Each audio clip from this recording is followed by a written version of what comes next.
Hey guys, welcome back. So last weekend I saw this bike for 150 bucks on Facebook Marketplace and it was just too good to not pick up. So I'll flip the camera over and show you what I got. So this is a 2003 Jin Chang Lynx 50. It is essentially a Honda Z50 clone. It's got a little 50cc four-stroke engine, and it is a three-speed semi-manual or semi-automatic. Anyway, clutchless manual. Yeah, they're pretty fun little bikes. This one being 150 bucks, super janky. You got the typical rusted out bottom of the fuel tank that has been epoxy welded back together. Someone's recently repainted this bike. I don't think it's been used since it was repainted. Anyway, some things need to be reattached properly.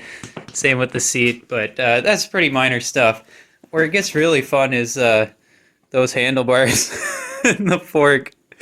Yeah, this has been crashed many, many times, and I'm sure I will crash it too. But the reason why I got it so cheap is that it doesn't run. So today we're just going to do a few basic tests and see if we can figure out why it's not running and then try to get it back on the road. Alright, so first we want to see if this engine turns over, see if it's going to be usable. Hopefully it is. Okay, so it turns over quite easily. I'm not hearing any pops or anything sounding like it's firing at all. Try the kill switch in the other position. Doesn't really seem to change. Throttle's working, brakes working, rear brake is working. We are in neutral. Well, I think now we just need to test spark. Oh, we got a very little spark there. Interesting.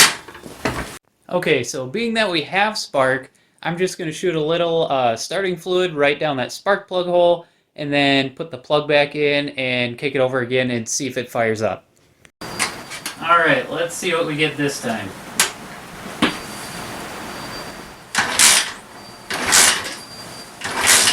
Oh, little something. Okay, so it'd be nice if we could get to run for a little bit, just to see if it's carburetor related or not. Oh, we got a little bit there. Yep, it's running a little bit.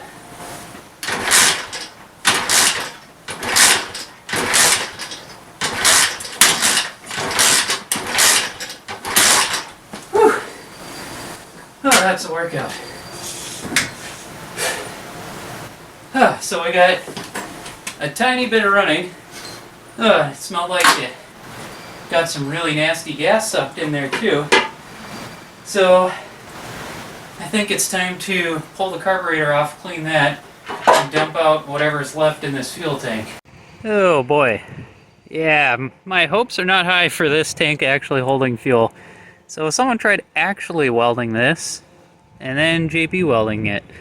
Yeah, laying down those MIG welds. I'm guessing that was a little interesting to say the least, but yeah, let's see if I can get into the light here and look down there.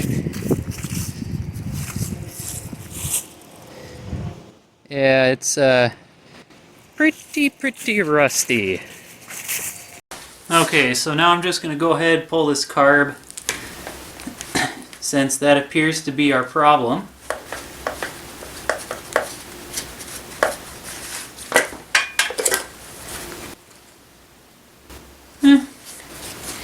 Air filter doesn't appear too bad from this side. And it might be another story on this side. Suppose we better check that while we got it off. Make sure there's no mouse nest in there clogging it up. Okay, so I just got the air cleaner apart. I mean, it's not terrible. Okay, yeah, it's pretty terrible. So I'll clean that and re-oil it. But first, we'll go ahead and pull that carburetor and clean that. I love working on these little Cayenne style carburetors, these mechanical slides, because they're just so damn easy. That's your throttle, just like a motorized bike, just one tiny little slide. And that's your fuel inlet. And then you just got these two little bolts, which appear to be 8mm and plenty of wear on them. So, guessing this carburetor's been off. Hopefully that doesn't mean that the problem is something more serious like engine damage, but we'll find out. Someone's already been through these steps, it's just a matter of how long it's been since then. Because if it sat for like another year or two with old shitty gas in it, of course your carburetor's going to gum up again. But judging by the zip tie that was on the exhaust pipe and the fresh paint over here, I'm pretty sure that this hasn't ran since the owner I got it from at least had it. So that's a pretty good chance they didn't get too far into diagnosing. But who knows? I mean, this is something seasonal, recreational. Oops. I mean, this thing could have had like 20 owners by now. 2003 was a long time ago. And that's all there is to it to pulling the carburetor, so let's go take it apart. Should only be 2 screws. Awesome. Alright, we'll see if I can stay in frame and in focus this whole time. If not, my apologies. But basically, we're just going to go ahead and drop this bowl and see what's hiding for us underneath.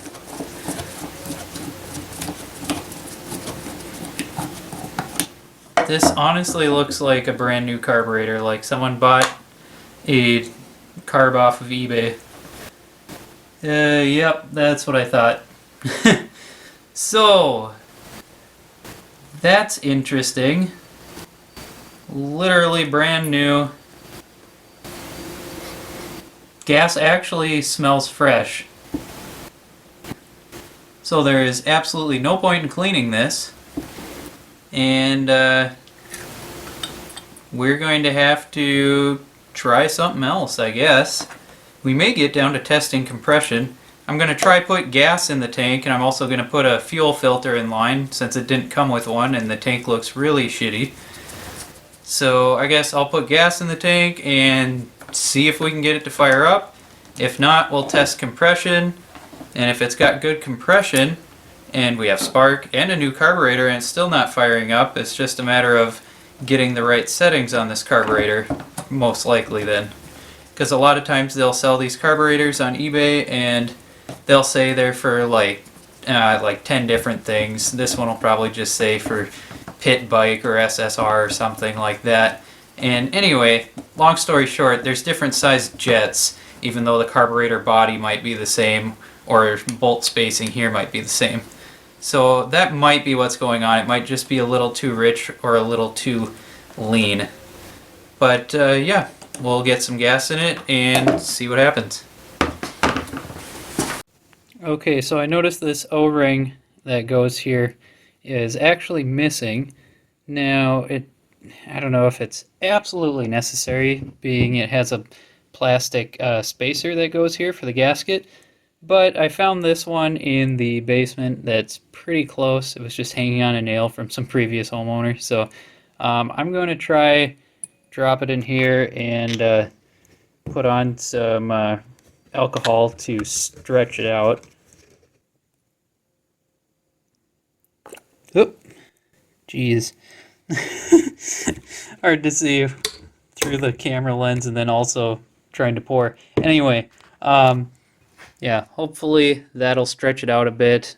Maybe I'll run it over this funnel here, try stretch it out and get it to fit on there, and then we'll know for sure we have no vacuum leaks.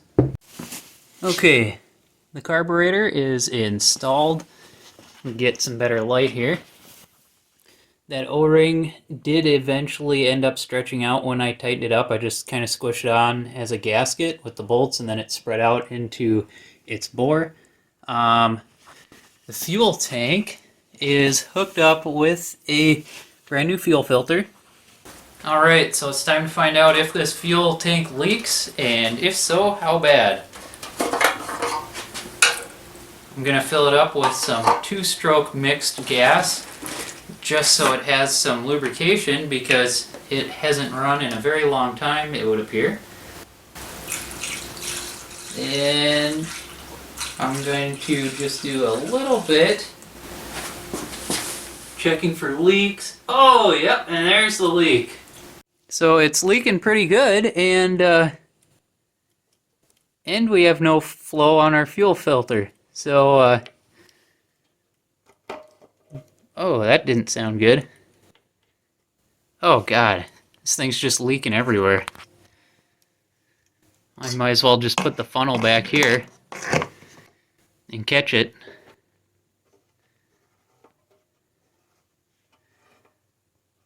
Well, that's not gonna fly. No flow and a bunch of leaks, so we need a new tank. Okay, so I went through my pile of spare small engine fuel tanks, and this one is off of Ground Pounder.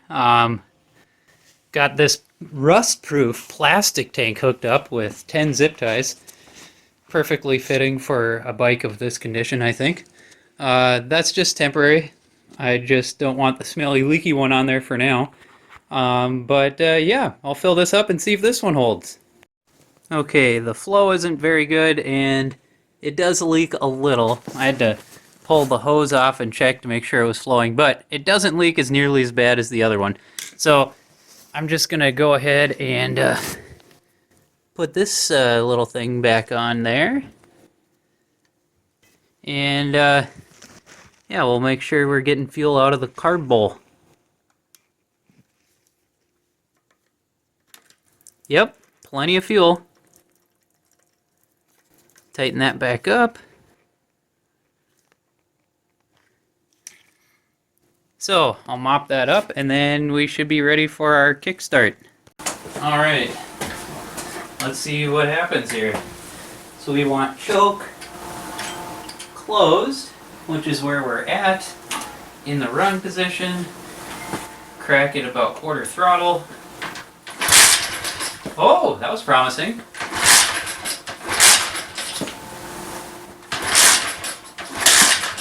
Now if we could just get it to stay running, I'll try about half choke.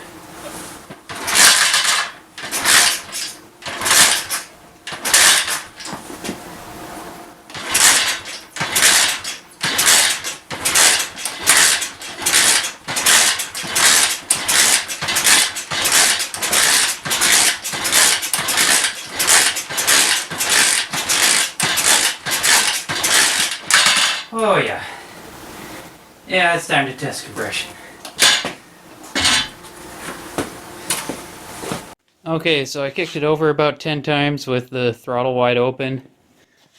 And as you can see here, we have great compression for a motor of unknown origin. So at this point, it looks like we're just going to have to make some adjustments on that carburetor or something to get this thing to fire up. Okay, I got the slide and the needle out. Oh, shit. Okay, so see if I can get this in focus here. So it is on, let's see, I believe that is 2 out of 5. So I'm not sure if it needs more or less fuel right now. So I'm just going to move it 1 down, which will give it more, and we'll see if it tries to start easier or if it's harder to start. Okay, so I just checked, and we got no oil on the dipstick. I checked it earlier and it seemed like there was some. So I don't know where it's all going, but I'm going to go ahead and change the oil and see if that means it'll run longer than a few seconds. Okay, so I've added oil, well, changed the oil, and that didn't really seem to do anything. We have spark. I've changed so many settings on the carburetor, I don't even remember where we are now. But this is what happens with no throttle and half choke, or even no choke. It runs for about 3 to 5 seconds and then dies.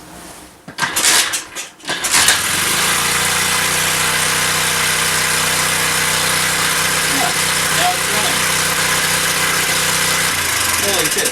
Oh, and then it does. So yeah, that's where we're at.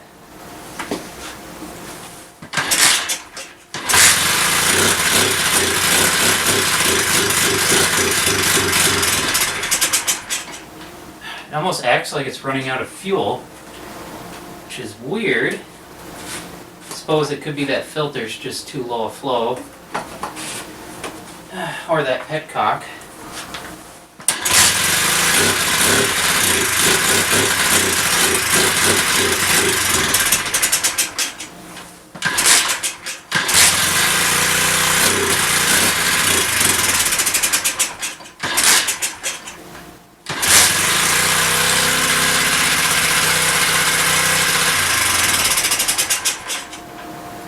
Yeah, I bet it is that petcock. Because then it takes time to refill the bowl, and when it refills the bowl, it runs until it stalls out.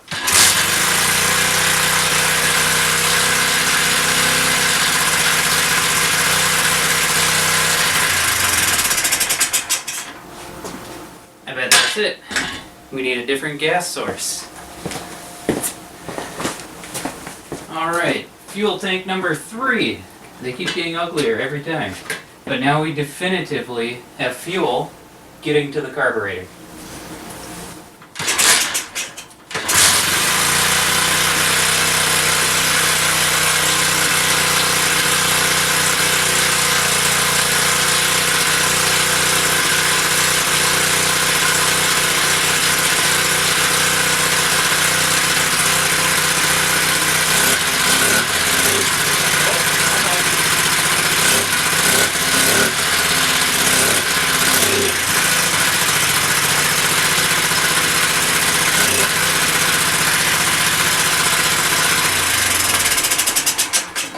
Hey, that was a success. I think we're gonna ditch this fuel filter next, because that seems to be the next part where it's slowing down. Okay, fuel routing is better now.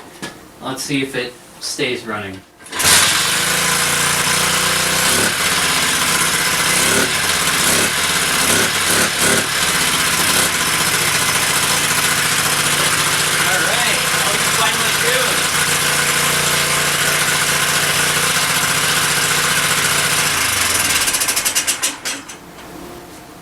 Or not. I'm going to try this again.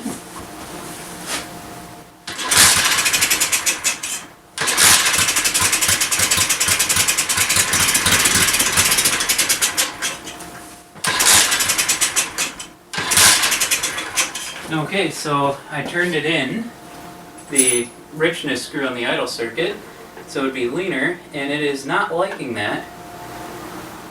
So we had a couple issues. Wrong carburetor, and no fuel flow.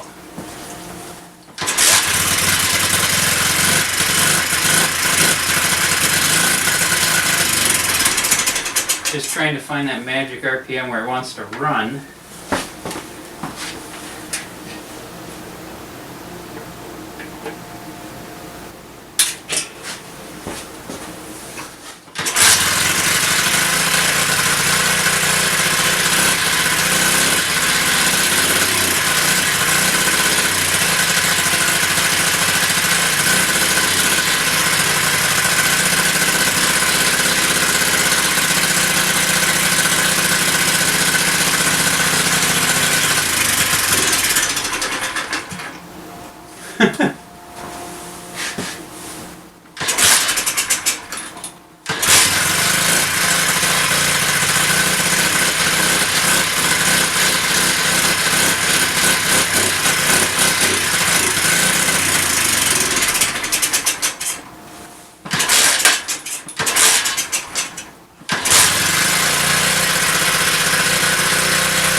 All right. All right, I think we're gonna call it here. Oh man, that was a workout trying to get that thing started so many times. So many weird things can just hang you up. Something as simple as like a petcock or a filter that doesn't flow, and bad carb tuning, and oh my god, so many things. Anyway, it's running now. We still have to do some work with the main jet, but as you saw in the last shot there, it went through all the gears. It's running, it's decent, not knocking or anything. So yeah, I think we're gonna call the video here, and then uh, in the future it'll get a better fuel tank and a correct size O-ring for the carburetor, and it'll be a running machine again. If you like this video, make sure to give it a thumbs up. Also, don't forget to subscribe. I do have another motorized bike build coming, and it's going to be awesome. So I'll see you guys next time. Oh yeah, it's running.